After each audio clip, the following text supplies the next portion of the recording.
ang imo panulukan. Magantingin pala ang imo nga uhaw. Masami nagkapangihi. Masami kinauhaw. Si may diabetes ka na. DTX 500 na. Ang DTX 500 may powerful compound nga nagkapanubok sa imo blood sugar. DTX 500 garantisado. DTX 500. DTX 500. Ako si Dunyo Biliano sa Mungpong, Roa City. Sakit ako sa heart. Lang pinout ang akong dugan. Ang nabatian ko ang DTX 500. Nag-inom ako. Nadula ang pinout sa dugahan ko. Salamat DTX 500. DTX 500. Mahal sa mga butika. Naman marinta ka pa. Kung kaya mo na magpanag-iya, bugali ang ginapakilala sa Sacred Heart of Jesus Development Corporation, ang St. Joseph Village. Sa baratong presyo, may balay, katuta ka na. Ini, malapit sa mga malls, ospital, eskwelahan, kag sa Roa City Plaza. Ang St. Joseph Village may gate para sa imo seguridad, kag may pavilion with basketball court para sa espesyal nga okasyon kag sports activities. Ang handong mga balay, akon kaya na. Ang St. Joseph Village na amtang sa Barangay Cagay, Roa City. Magkanto na sa pinakamalapit nga SHJDC Sales Office o kung magtawag sa amon para sa dugang nga impormasyon kag sa libre nga sign term sa 0917-100-2207. SHJDC, your family at the heart of our development. 97.7 FM, Radio Maratas, kamu ang gusto. Babanang kiwalam, babanang kiwalam. Interesante nga mga tupiko halin sa pinanig sang maragtas nga nagbilig sang marka sa palanuglion nga kultura. Maragtas sang banwa, maragtas sang kapis. Unong huraongan datuay hinabongan adik. Kaupod si Boss Renate Ortiz Vista kagang manugbagtas nga si Dr. Vicente Vic Villan. Maragtas sang kapis. Programang magatalakay sa mga hitabo, lugar, tao kag pagkabutang nga dako ng papel sa maragtas sang kapis. Kada adlaw sang Sabado alas 11 to alas 11:45 sa aga. Maragtas sang kapis. Maragtason nga oras, alas 11:04 na kita sa Aga Kapis Pilipinas, Western Visayas. Welcome na sa pagpangalagad sang Maragtas sang Kapis. Paribagong adlaw kita, paribagong edisyon diri sa aton sining pagpangalagad aton nga pagatutukan, no? Ang pila naton ka mga tupiko with regards sa manangin maragtas sang aton sining probinsya sang Kapis. Siyempre kaupod si Dr. Vicente Vic Villan. So nakaligad naton nga episode diri sa Maragtas sang Kapis, aton nga gin talakay ito, no, ang mga hublag kag lihok kag paano anong nangin epekto sini sa aton diri nga kasaysayan sa probinsya. So sa subong ang aton sini nga mangin tupiko naman is with regard sa pagangkon nga or ginangkon nga panaysayon kag transregional history ang pagbag-o sa mga Katsila kag Amerikanhon, no, sa lokal nga panublion kag identidad sa maragtas sang Kapis.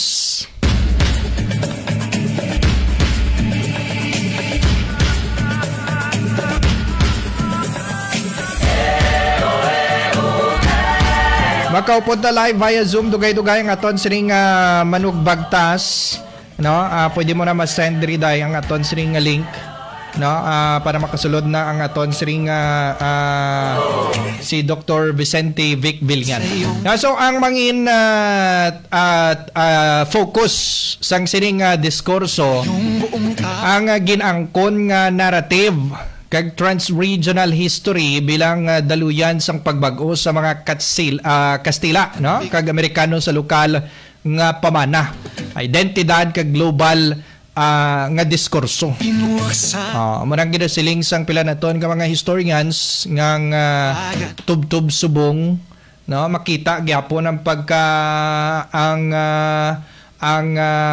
mindset, no, sang colonial Americans, at the same time sang pagka-Espanyol bangod sa sining ginatawag nga transregional history o ang ginangkon nga paraysayon magado kuan gid pilit gid sang sining nga mga nagpanakop diri sa Kapis kag sa pungsod Pilipinas ang pila ka epiko, ang ritual kag iban pagid nga mga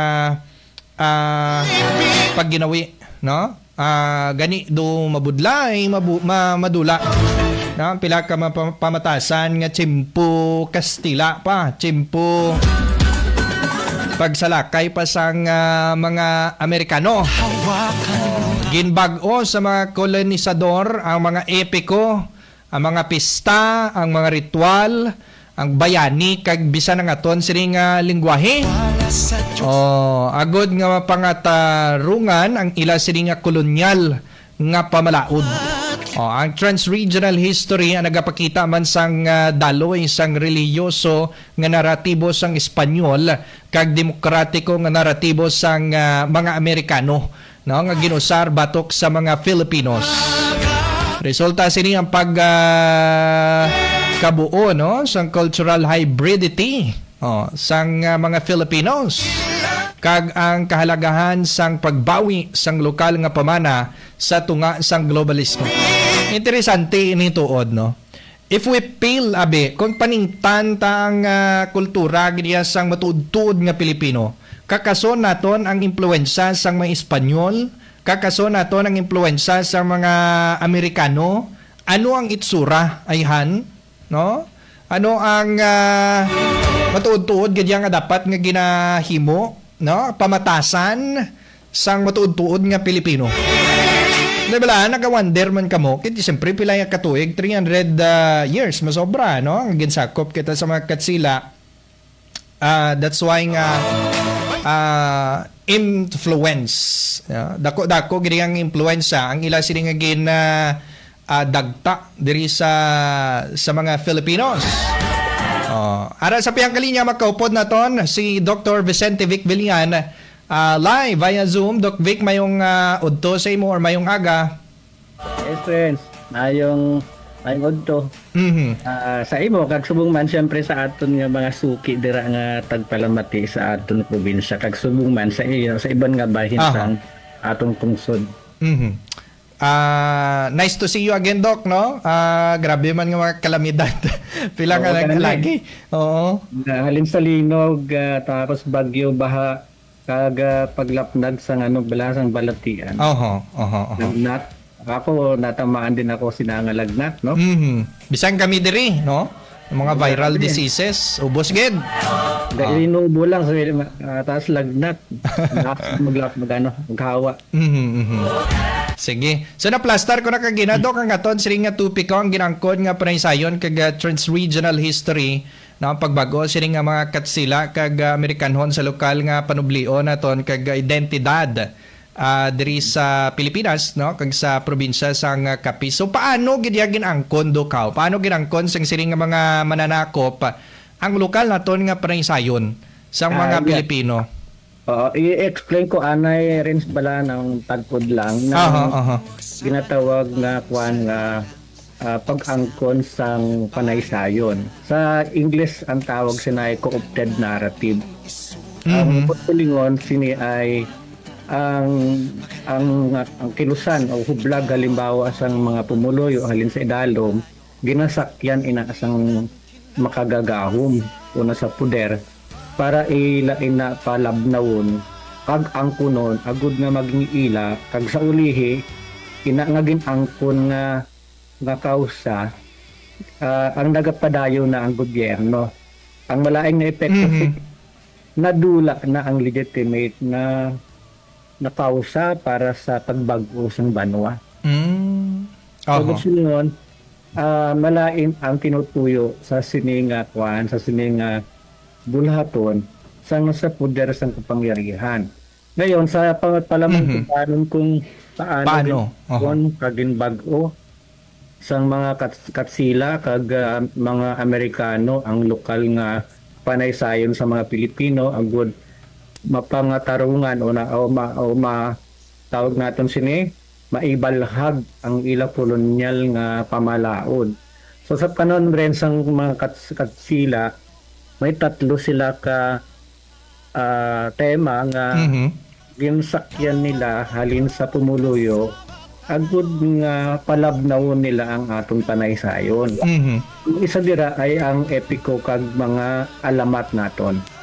Kadua, ang aton mga piyesta kag mga ritual, kag ang ikatlo ang aton kasaysayan o maragtas. Dira rin sa una, halimbawa, ang aton nga hinilawod, no, ginpakita sang mga misyonero nga daw nagahulat sang pag-abot sang Kristyanismo. Ang mga bayani o baganihan sa epiko ginpahamtang nga kinahanglan sang tinuod nga kaluwasan nga ara nga gindala sang mga mananakop. So daw ginaangot sa ilaman nga kultura para daw amat-amat nga ginasakop na so ginaano na nila Reds lang, kumbaga way nila ginakontra o sige padayon na. Pero sa pagpadayon ninyo, pag-aangkuno namon ina nga narrative, di ba? Tapos pag naangko namon ina nga narrative, sa ulihin magutaw nga kamo na ya may utang sa amon. Kagang malaan niya nga epekto Reds is nadula na ato yang imo. Sa Tagalog wala ginlabusaw na nila. Ikadua rin ng mga piyesta kag mga ritual naton. Okay. Mga anito halimbawa kag mga diwata, giilisan sang mga santo. Ang mga katutubong pagdihon sang ani kag pagpasalamat halimbawa sa Ginoo. Bag-o nga piyesta na nakasentro halimbawa sa mga aktibidad ng mga katsila sa mga sa syudad, sa mga kabanwahanan hasta sa mga baryo. May ara na kita rin siya nga mga piyesta halimbawa sa mga sa idalom, sa mga kabarangay, sa mga minuro, sa mga kabarangayan, sa mga kabanwahanan, mga festival, no? Mga festival ara na siya. Aginimo nila para hindi kita yung maakig sa ila religious. Ginano nila sa Tagalog ini parang pinalakas pa nila yon. Tapos along the way inang ilang nga ginpabaskog nga aton nga mga piyesta gintungtungan nila sa elementong at sila. Sa ulihi dahil may problema sa ginatawag na transgenerational na pagpasa balasang nalipatan na sa mga kabataan nga aton gali inaiya ang aton nakita naghatag sing sibilisasyon ang mga Kastila sa aton sa domain sang relihiyon. Kag para hindi mo balaan nga imo ina ang aton mga piyesta ginbutangan nila sang mga pangalan. Ano piyesta ni San Juan, piyesta ni San Roque, piyesta ni Concepcion. Ginpangbutangan nila. Agod nga hindi nat mabalaan nga aton manggali inaya sa idalom.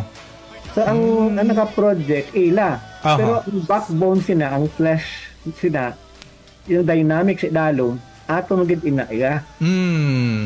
Okay. Kasaysayan naman rin, ang naratibo halimbawa o panaysayon sang pag-abot sang Espanya, ginpahamtang nila bilang sinugdan sang kabihasnan o sibilisasyon. Daw gin-delete ang kasaysayan sang mga tumandok at ispa sila gin-kolonisa.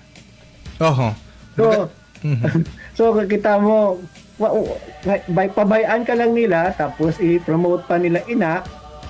Tapos ipasad nila dira ang ila panaysayon, no, para isakay nga sila ang nagdala sang sibilisasyon sa Pilipinas. Kaya tuloy karoon kita sang utang ng kabalasyon sa mga So, nadumduman ko bala rin sang bata pa ko kaysa manggusa ko hambal sang kitsa nga amon nga dako gid nga bugay nga ginahatag sa aton sa mga Kastila ay ginimo kita nga mga Kristiyano. Ano implications ini? Parang kita hambal nila yang kita sang una way gakilala sa Dios kag ang aton moralidad kag aya kita sang mga progreso nga mga ideya o kaisipan, no? nga araan aya sa katutuban di way na siya nadula aya. Pero ginhimulat sila nga malimtan naton agud magtuhaw nga sila ang bida. Grabe no. So paano nakabenepisyo si Doc ang mga katsila? Kasi sugpon ko dila rin sa Amerikano man. Okay. So paano sila nag-benefit rin? So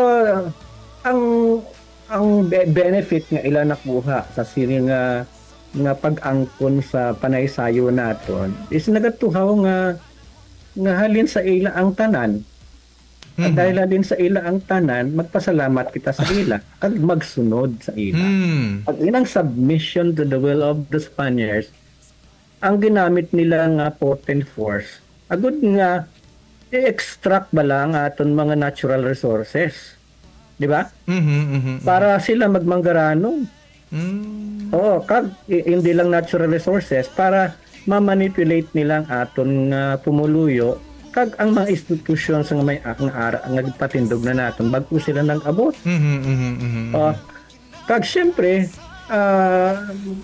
liban dira sa extraction, pagmanipula, yung exploitation pa sang aton human resources. Kaya ginagamit kita para ang Mindanao ay masuppress ang mga Muslim. Agud nga ang ila influence maglapnag pa dito sa kabilugan ng Mindanao. Natabo sa kasaysayan nato. Halin sa 1602 nang maging patindog nila Presidios de Pintados, ang damo mga taga-Panay ang nagkaladto dito sa Mindanao para girahon ang mga Muslim. Amoy na ang dahilan ko nga may ginatawag na Fort Pilar sa Zamboanga. Mga Ilonggo na ang nagpatindog sa ang Fort Pilar. And to some extent, pwede natin ang balon nga yung Zamboanga City ay halin ina sa pagpanikasog sa mga Bisaya halin sa Isla Sang Panay. Yung mga kapisto na ay kasama dira. Gani do na notice ganito kadamo sa mga hiligay non-speaking mga dito Oo.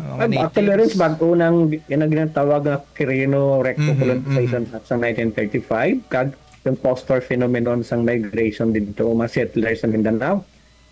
As early as 17th century, ito na yung mga taga-Panaya sa Mindanao. Sila yung nagagalugad ng dira sa kuan.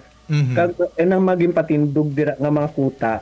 Hindi lang sa Zamboanga Fort sa Zamboanga City kundi pati sa dapitan kag dito sa Tandag, Surigao del Sur. Triangular na paglantaw nimo. So mga taga-Panay na ang nagpasad sina. Agud nga may protection ang mga Katsila sa ilang mga colonial activities dira sa Mindanao. At that same pattern maulit ina dito. Kag syempre ang mga na-colonize ay magpasalamat man sa mga Katsila, subong man sa pagpasalamat sa mga taga-Panay sa ila. So amo na ila dako nga benefit. So pinaagi sina nagdako ang imperyo sang Katsila. Aron isugpo naton inang sa paano ng Amerikano ano man ang version nila. Halimbawa, may tatlong version sila. Halimbawa, ay nang ginatawag nga pagpalaya, pagbasa sa mga bayani, kag ang wika. Halimbawa, ginangkon sang mga Amerikano ang istorya nga sila amo ang nagpalaya o nagluwas sa Pilipinas gikan sa Espanya. Hindi man na matuon. Diba kita yung nagpanikasog para palayasan makasila, ginangkon na nila. Sa mga libro sang Thomasites, ginpakita ang Amerika bilang tagapagdala sang demokrasya kag edukasyon sa pungsod Pilipinas. Tagdalan mo rin sa kapis. Kita ang isa ka pinakauna nga na-edukar sang mga Amerikano. Kag kita man ang isa sa pinakauna nga nagpadala sang pensyonado dito sa Estados Unidos sa Amerika. Apa natin duwa nga ina nga mga kapis no. Si Digno Alba sang Rojas. Si Ludovico Hidrosulio sang Dumaraw. So product sila sang sang pensyonado project sang mga Amerikano. Agud nga ipamukha na bala nila sa aton nga wala iniskulahan. Sila ang ginhalinan sa mataas natin nga pagkilala sa edukasyon. Sa pag-umwad sa mga Pilipino, bagod nga sila po ay may gift sa aton ang edukasyon kag demokrasya. Binalikan ko ang akong mga teacher dira sa Capiz. Amo man lagi ko tudlo sang una sa eskwela ko. Sa elementary kag high school, daw wala ya kita buhatan niya. Kay iya ginangkon. Gin co-op na nilang aton nga kwan. Ginangko nilang aton panaysayon. Agud nga maglutaw nga sila ang bida sa Pilipinas. Ikadua, sa bayani, si Rizal ginpahamtang bilang simbolo sang peaceful reform. Angay sa liberal na ideolohiya sa Amerika. Samtang si Bonifacio ginpahamtang nila sa kilid tungod sang iya radikal nga revolusyon. So pati nang yung image sang duha kag ang pag-utilize sa ila ginangkon man sang mga Amerikano ang panaysayon ni inahalin sa aton. Kaya ang panaysayon niya naton, hindi man na sila magkontra nga duwa. Okay. Nagko-coexist na silang duwa. Pero para maging safe ang mga Amerikano sa atong tungsod, ginpakita nila na si Rizal ang imahen sang liberal nga ideolohiya sa Amerika. Akod nga maging ma-align sa ila ideological framework ng pagsakop sa aton. Okay. Hambalo nila nga ang amon tinutuyo ina ni Rizal. Kay si Rizal ang inyong idolo, and therefore sundin nyo kami kay si Rizal ang inyong idolo. Kasi pareho man ang among ideya ni Rizal. Kag si Bonifacio nga radikal, revolusyonaryo, kag nag-promote sang self-determination, independence, na hindi dapat nakikialam at walang pagdikta. Kolonyal naman na nako. Pinamukha nila sa atong Balarens nga si Bonifacio ay radikal nga simbolo kag hindi dapat naton tularan. Kaya pamatyagi Balarens, ang mga banwa naton sa Capiz, isa lang nakikita ko nga may revolto ni Andres Bonifacio. Alam mo sa diin? Sa diin, Dok? Sa Mambusaw lang. Wala akong makita nga puro Rizal na. Gani, puro na Rizal. Pero si Bonifacio nakikishare pa nga kay Rizal sa Mambusaw. Duwan na sila. Si Bonifacio nagatubang sa kwan sa munisipyo. Tapos si Rizal nag-atubang kay Bonifacio. Ginabutangan ganin namon na rin istorya sa una. Excuse lang po sa mga kasimano nato, no. Ini maistorya lang niya sa kabataan. Sa kabataan may ginatawag na rites of passage sa mga bata. Yan ang ginatawag nga pagpapaltak, no? Pero istorya ginabutang na namon kwento bala. Pagpunta ka sa plaza sa Mambusaw, ang singgot kuno ni Bonifacio kaya iya sanduko ginataas na bala. Ang singgot na. Sino dira ang ay pa na paltak. Tapos ay baliktad pala rin. Baliktad pala si Rizal pala yung ang tawag dire sa munisipyo. Sa munisipyo.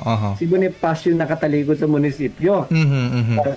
Tapos ginasud po na namon na sang istorya. Sorry sa mga kaibigan namin mga pulis. Kentong bata lang naman to. Sino pa ay dinapaltak. Ang nagsabat si Rizal. Ang mga dira, ang mga naka-uniforme dira. Kaya dito sa Gatubang. Sa Gatubang. Tuwaan lang naman ina. Tapos alam mo na mga Pilipina, mga kapiston na mahilig sa mga kwento. So tapos magkilinadlaw kami dayon. So, high school kami, kinagabutang na namin istorya. Pero sa Mambusaw. Kaya nga ang barangay Aberens, nasa boundaries ang Sigma. Kaya Mambusaw. So napili lang kami kung din kami na manindaan. Bala, pwede kami po sa Mambusaw. Pwede kami diri sa Sigma, kayo has pareho lang ang distansya. So, lalo kami, may shortcut pa kami diri sa may Maralusan, Paatiptulo. O di gani diri sa may magaling na barangay nila, yung Bergante. So, may shortcut nila Arens. Lapos sa no? Sa Banwana. Oo. Lakat lang na, daasig lang. At wato ka na sa Banwa. So, walking distance. So, si Andres Bonifacio, gali kag si Rizal is nagka-coexist gid yan, no? Pag-abot sa imahe. Klaro rin sa Kapis, klaro naman nga nagamay lang ya ang isa lang natandaan ko nga may monumento so tapos nakikishare pa siya kay Rizal. Tapos ang Rizal Street, napakarami yan sa Kapis at sa bilog ng Pilipinas. Pero bira lang talagsa lang ng Bonifacio. Bonifacio Street. Pati eskwelahan, madaming Rizal, damo eskwelahan nga Rizal. So gamay lang ya ang ang Bonifacio nga eskwelahan. Mapili mo lang gidya. Tapos patigan may puspro nga Rizal, may serbisang Rizal. Di ba? Pero pag-abot sa revolusyon, Dok, kag pag-angkon sa kalayaan sa Pilipinas, sino ang mas may dako nga ambak? Sa imo lang nga point of view, Dok. Kung ako, halimbawa, pag yung idea ng self-determination, kag yung concrete action, halimbawa, si Andres Bonifacio yun.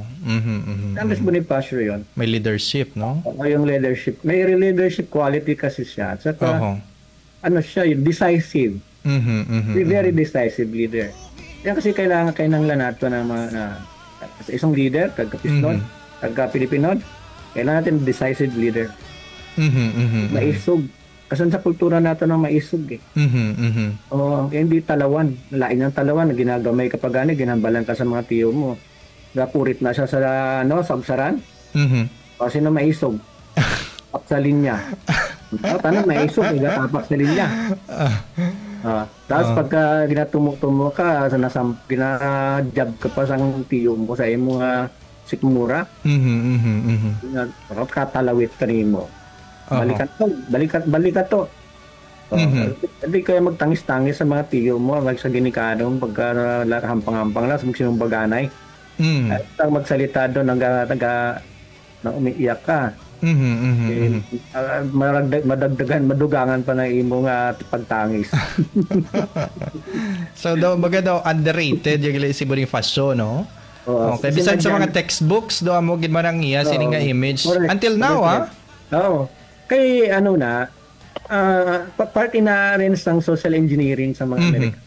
Grabe. Hindi na silang pagpasugot nga ang ginatawag bala naton nga narrative ay ang mag-dominate bala Bonifacio narrative.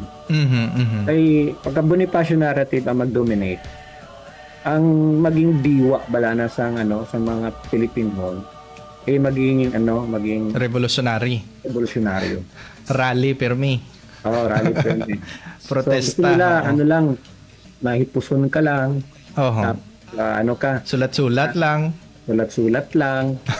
Tapos papugi-pugi. Ilang gusto. Ayaw na nilang manindugan ka. Magpasag ka sang kausa.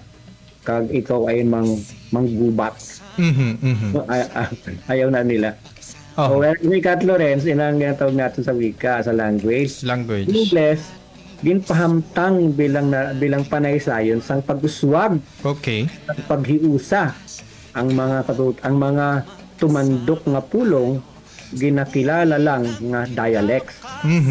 Di angay sa modernong pagkahimtang. So tatlo na concept associated sa English language. Ang English language symbols of simbolo ng progress. Kag sa English kuno pwede kita maghiusa.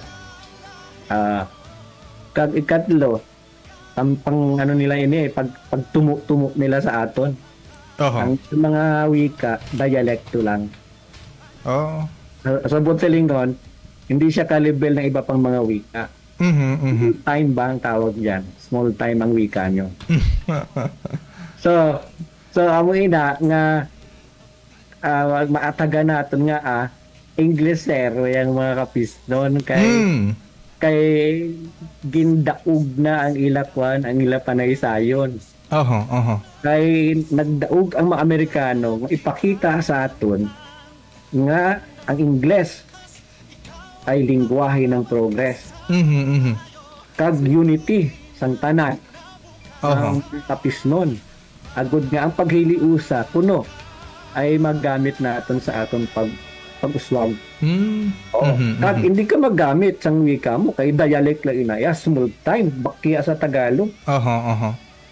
So lantaw bala rin amo na ang nagasulod sa aton mga utak sa kapis balaan na Amugid. mo. Kay alam mo na rin sa naman dira ka tayo nagdako, dira ka tayo balaan na natin sa Tagalog. Alam natin ang litid ng bawat bituka ng mga kapis dating dira. May pagpakanubo, no? Sa kagalingon.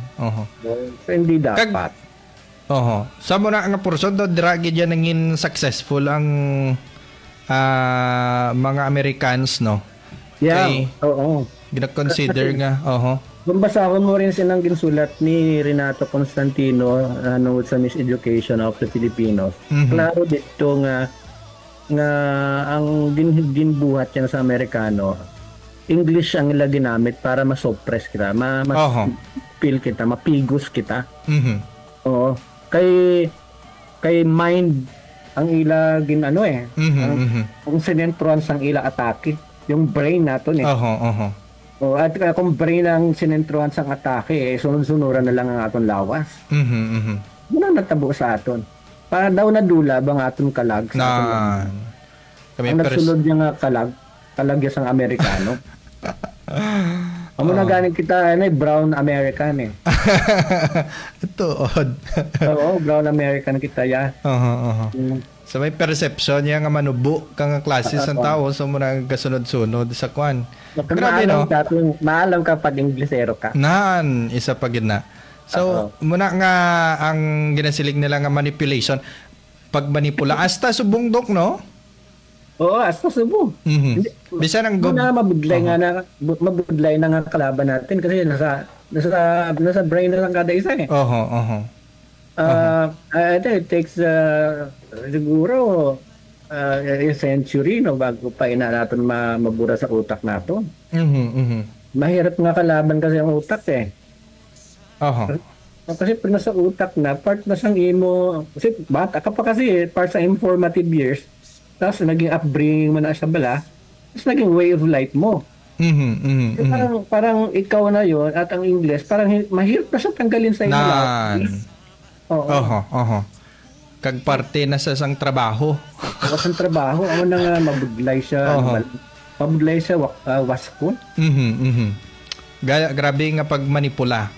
Bisa ng government naton. So makabig yapon nga hindi magita totally gid nga naka tawag sini free doc sa pagpanakop sining mga Americans. Ang kaluwasan naton, physical nga kaluwasan. Wala siya diri kita nang saari sa Pilipinas. Pero culturally Americanized. Politically Americanized, militarily Americanized. Ay oo, bisan weapons gahalin man sa ila ginabakal. Even the fashion is Americanized. Talagang na kita na nagkaroon kumbaga grabe yung cultural, intellectual intrusion etc. sa aton pusod sa kada isa sa aton. Biktima kita yagid sang inaang sahi sang pagsako.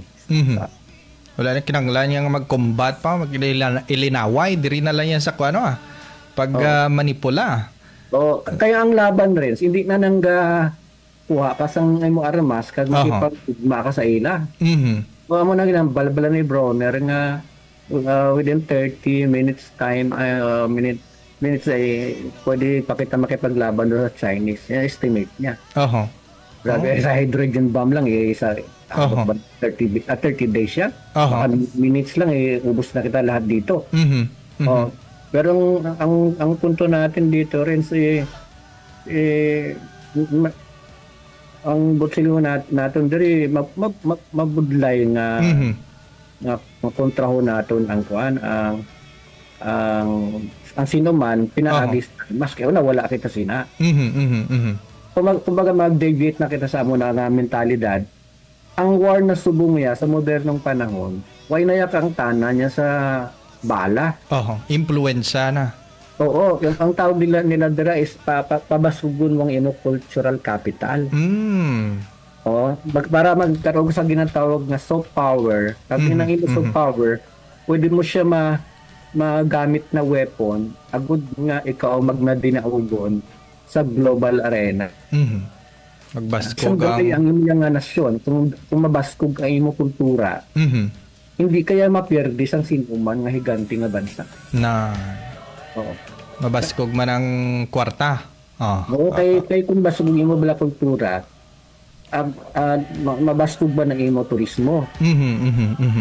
Hindi lang turismo pati ang kuan mo, ang imo diplomacy.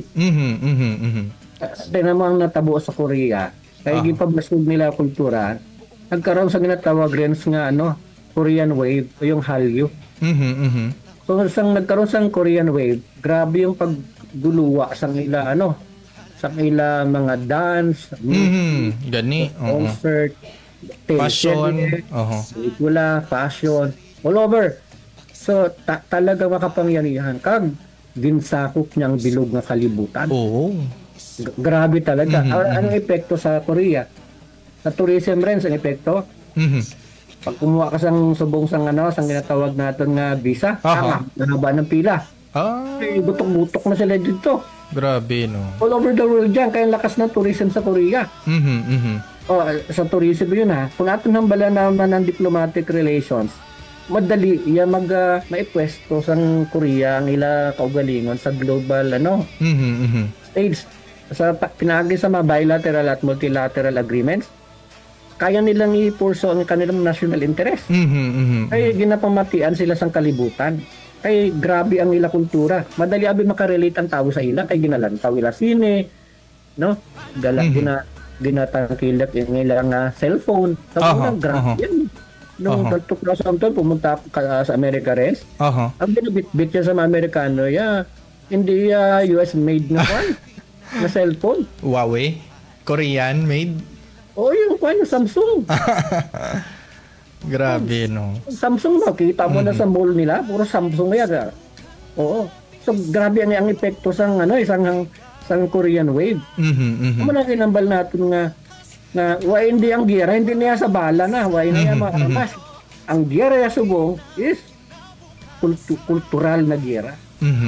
Ini nga klase itong nasahay sang giyera, hindi niya masakit. Niya pagdanat sang dugo. Niya masamad nga infrastructures. Niya mautod nga mga tulay o masamad nga mga karasada at mga building. Safe na sila. Pero pwede kayo magdaog, pwede kayo maging makagagahom sa bilog nga kalibutan. Isang gamay ang imo nga pungsod. Grabe, no? Sa impluensya lang. Now, paano ka-importante ni subong Dok ang pagtuon sang ginangkon nga mga paraisayon agod mabawi ang lokal nga palanublion, Dok, nga masabtan ang geopolitics sang maragtas, no? Kag makahatag sang kritikal nga pagbasa sa globalismo, Dok Vic. Nasa number 3 ka ba na tanong na? Sa last na tayo, Dok, kay medyo Okay. Kung sa bagay naagyan naman na. Naagyan na, Okay. So, sa palamang kutanan mo rin. So, nga importante ni subong, nga ginatalakay naton. Importante ini. Mayroong tatlo ako nakita nga importance niya. Okay. Para mabawi naton ang lokal nga panublion, halin sa kolonyal nga interpretasyon. Ikadua, para masabta naton ang geopolitics sang aton nga counter narrative against them, no? Ikatlo, para maghatag sang critical bala nga pagbasa sa globalism.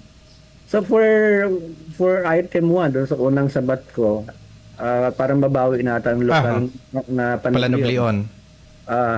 Halimbawa, ang mga epiko pareho sa ninilawod, no? Ginpahamtang sa Kastila nga daw nagahulat sa Kristyanismo.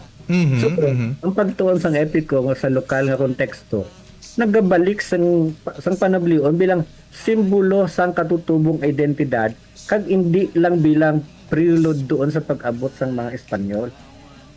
So, counter panaysayon siya. So ang focus sang una sa pag-utilize bala rin sang hinilawod nga daw nagahulat kit sang panaog nga Kristo. So subong yan, ang paggamit nato sa hinilawod parang bintana siya kung malantaw natin kung anong itsura sang aton identity as kapisnon. So hindi siya prelude nga para butangan natin sa red carpet balang mga Amerikano, Kastila. Hihintay namin kayo dito. Hindi. Buksan niya natin ang bintana, agad makita natin ang pananaw natin dito sa gwa para makilala natin kung sino kita nga mga Pilipino. So sa ikadwa, para masabtan ng geopolitics ng sang panaysayon, halimbawa, sa panahon sa mga Amerikano, ginangko nila ang istorya nga sila amo ang nagluwas sa Pilipinas halin sa Espanya. Ini nga naratibo ginusar bilang weapon sa kapangyarihan. Agud ipakita nga ang Amerika may moral nga katungdanan sa pagpamuno o pagginahom. Ang pagtuon sini subong nagapakita kung paano ginusar ang kasaysayan bilang instrumento sang geopolitics. Ang bud lang nato ng ang balon diri kung aton sabton bala sa context ng geopolitics, no? Ang ginatawag nila pagpalaya, no? Para ikabit sa ila nga may utang kita nga kabalas lang sa ila. Hindi iya. Nagbuhat kita ya sang aton mga hublag, no? Para kita ya maluwas. Ay may pwesto ya nato ng atong kaugalingon. Bilang isa ka determinado nga bansa nga ginalandas nato, ginatraverse nato niya ang kalibutan. Agud nga pwesto natin sa advantage position ng Pilipinas sa geopolitical arena. Ikatdong maghatag sang critical nga pagbasa sa globalismo. Halimbawa, ang mga lokal nga istorya ko kag kultura pareho sang halimbawa sang ati-atihan sa clan, sang aton dira kapistahan, festivals, ginbaligya bilang tourist attraction sa global nga merkado. Sa sino nga proseso, ang mga lokal nga pamana ginaangkon kag ginausar sa mas lapad nga daloy sang ideolohiya kag kapital. Ang kritikal nga pagbasa nagapakita nga ang globalismo hindi lang nagadala sa oportunidad kundi nagadala man sang peligro na mabura ang lokal nga kultura. Kasi ang ginalako nila sa mundo ang globalism parang gift of God, no, from heaven. Parang ganon. So hindi siya one way. So pwede natin lang taon nga no. Ang globalism can serve also as a threat, di ba? Sa aton. Amo na ang lessons nila sa aton is dahil di mo na napunggan ang globalismo as a phenomenon sa kalibutan niya ini. Lantaw natin sa ibang anggulo. Basic ginasamad niya ang aton organic culture. And to utilize that global phenomenon, liban sa depensahan mo siya, pwede mo siyang ibutang sa advantage position naton agud nga makapitalize naton ina na kultura against them para mag-serve sa interes ng mga Pilipinhon pag na mga Pilipinhon sa particular.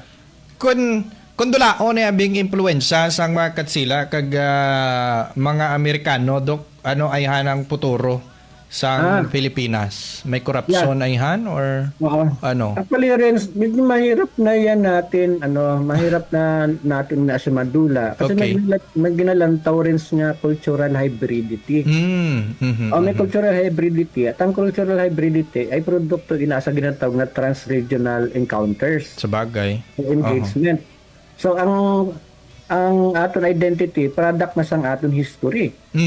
So hindi na tayo makapalagyo dira. Ang aton lang himuon dahil ara na ina siya, pag nabalaan na natin ang function sa kultura nga nag-serve as a cultural capital, then yung kulturang iyan na naara pa kag ipadayon pa nato, pwede naton siya ipihit sa ating advantage. Sa ating advantage. Like, kung sabi ko, pwede siya maging cultural capital natin at maging soft power para sa globalized world. At ang maganda pa rin, friends, kapag may cultural hybridity, madali ka na makatawid sa ila kay familiar ka na sa ila kultura. Kumbaga, ibutang mo siya sa positibong gamit. Parang so example nila rin, halimbawa, ang Netherlands ba ginabaan na sila perme? Malahaon na nga lugar. So kumbaga, lagi sila sa threat, di ba? Pero ginpihit na nila nga ang threat sang baha naging advantage position, naging advantage pa nga sa ila, naging pabor pa sa ila. Sang naimbento nila ang windmill. So hindi na siya liability. Naging asset siya rin. Tourist destination. Naging asset siya. Nawala na yung tubig, nakapag-generate pa sila ng kuryente. Kag nakagaling pa sila sa ilang mga products. Grabe yung mga products na po nila sa windmill Tapos sa tourism, dahil unique na kultura ang windmill sa Netherlands, ginadumog na rin sa mga tao Mapudo yan ang tao yung mga windmill nila. Siyempre, nagabayad ka sa tourism, di ba? Sa hotel. Tapos may mga ticket na, may mga museum katabi, tapos may mga memorabilia, mabakal ka, may mga bayo, etc. Mga sapatos, mga kape, serbesa, iba pang na ginabaliga dara. So, nabutang nila sa naging cultural asset tuloy ang problema. So, amo na ang aton himuon. So, kung may problema kita sa aton nga kinatawag na national identity o provincial identity, huwag tayo malungkot. Sundo lang nato ng kuan ang Netherlands. Pwede na natin siya i-convert, no? Into assets. Into asset. Into asset. Yun lang, kaya madali lang na obra. Na utod-gid.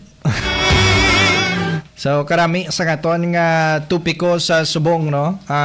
Ining impluwensa sang mga katsila kag mga Amerikano kung paano nila ginmanipula, no? Aton sini nga kultura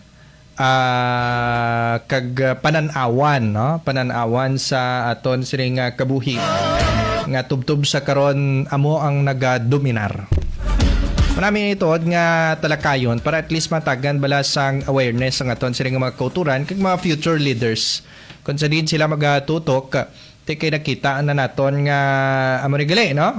Kung aton nga pabaskugon pagitang exposure sa aton nga kaugalingon nga kultura, mas na-i-empower, nahatagan sang gahom na patay aton nga monitor diri ho.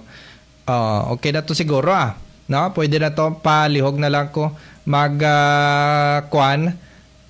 partner mag-message si Doc, okay naman na tapos naman ang aton siring talakayan diri sa aton siring pangalagad.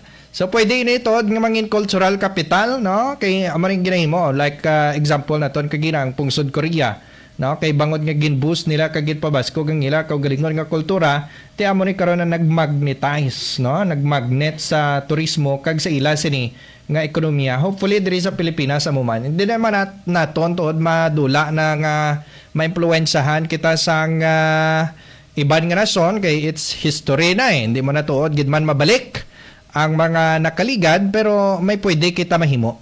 Pwede nato ni na ma-convert into maayo nga butang nga makabenepisyo ang aton sini nga pungsod. Alas 11:50 ang oras na sa aton sini nga pagpangalagad. Madamo gid nga salamat sa mga nagupod diri sa aton sini nga palatuntunan. Standby naman kita sa madason aton nga edisyon diri sa Maragtasang Kapis. Kopod na lang sa aton technical side si Boss Mayan Bardi Bargo, ini si Boss Renante Ortiz Vista, kag nakaupod naton si Dr. Vic Villana ngaton sini nga manugbagtas. Para sa 97.7 FM Radyo Maragtas, mayuhom kag balatsagon, kamo ang boss ko. 97.7 FM Radio Maragtas, kamo ang boss ko. Fat to liver ba lang imo problema?